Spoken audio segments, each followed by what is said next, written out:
The first time I realized I wasn't invited to my sister's wedding was when I saw the photos online.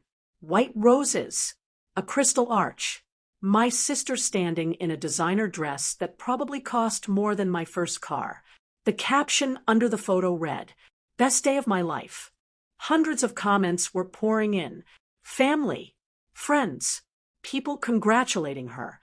I stared at the screen for a long moment, because until that second, I didn't even know the wedding had happened.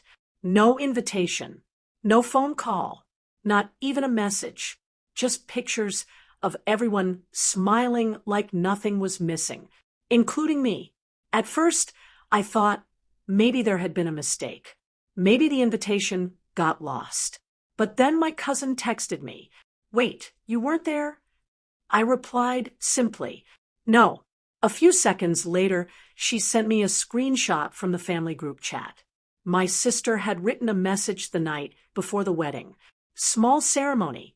Only people who truly support me." Someone asked, "What about your sister?" My sister replied with a laughing emoji. "Oh, please. She always brings negative energy." Several relatives reacted with laughing faces. One aunt even added, "Honestly, weddings should be peaceful." I read the messages twice, then a third time, my own family discussing my absence, like it was completely normal, like I was some annoying background character, not the person who grew up in the same house, not the sister who helped her through every breakup. Suddenly, I remembered something she said a few months earlier at dinner. She had been talking about her fiancé nonstop, how successful he was, how strong, how protective. Then she looked at me and smirked. "You wouldn't understand relationships anyway." Our mother laughed. "She's too stubborn. Men don't like women like that." Everyone at the table had smiled politely, except me, because sometimes when people are busy performing happiness, you notice things they don't. The way her fiancé interrupted her, the way his hand gripped her arm too tightly, the way her smile always looked slightly forced when he was watching. But I never said anything. People rarely appreciate the truth when they're chasing a fantasy. Now, staring at the wedding photos on my phone, something inside me became very quiet. Not angry, not hurt, just clear. I opened the family chat and typed one sentence. "Congratulations. I hope your day is beautiful." No one replied. A minute later, my sister reacted with a thumbs up emoji. That was it. That small digital symbol confirmed everything. I wasn't just uninvited. I was unnecessary. I set my phone down and went about my day, because arguing with people who already decided your value is pointless. Hours later, my phone buzzed again. Another message, another photo, but this one wasn't from a wedding guest. It was from someone I didn't know, and the image was very different from the others. The groom, standing outside the venue, grabbing my sister by the hair. Someone had captured the moment perfectly, and the photo was already going viral. The family chat went completely silent. I looked at the screen for a long moment. Then I quietly closed the app, because sometimes you don't need revenge. You just need patience. And they had no idea what was about to happen next.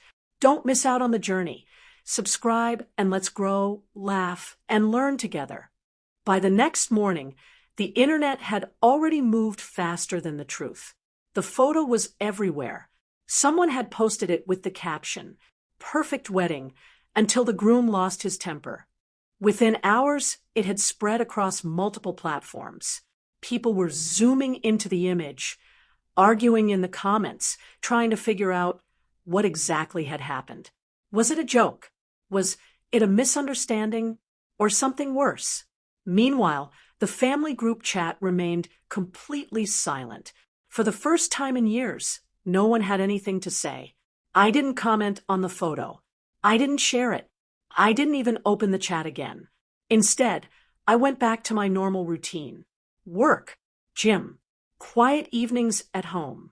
Life continued the way it always had. But small pieces of information started reaching me anyway. A cousin called a few days later. Her voice sounded nervous. Things didn't go well after the ceremony. She admitted, apparently, the argument in the photo wasn't the first one. Guests had heard shouting earlier in the day. Someone said the groom had been drinking. Someone else said they'd seen him grab my sister's arm before the photographer even arrived. But during the ceremony, everyone pretended everything was fine. Because weddings are supposed to look perfect, reality can wait until after the photos. Unfortunately for them, this time someone caught the reality too. And the internet never forgets. A week later, another message appeared in my inbox. This time from an old family friend.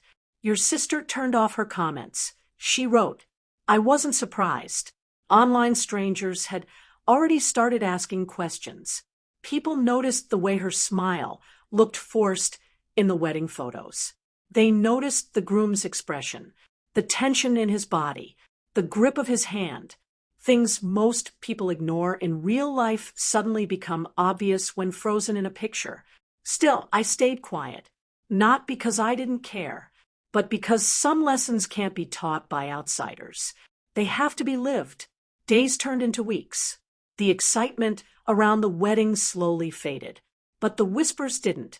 Relatives who had laughed about me not being invited were now having very different conversations. One afternoon, my aunt called unexpectedly. Her voice sounded unusually gentle. We miss you at family gatherings, she said. I almost smiled. It was the first time in years anyone had used that tone with me. But I didn't rush back, because distance changes how people see things. When you're always available, people assume you always will be. Silence, however, creates space. And in that space, people start thinking. Meanwhile, my own life remained steady.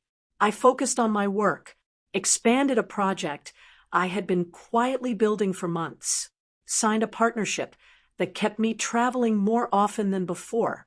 The kind of progress that doesn't look dramatic from the outside, but changes everything internally. Sometimes my phone would light up with new family messages, updates about my sister, arguments between relatives, rumors about her marriage already struggling.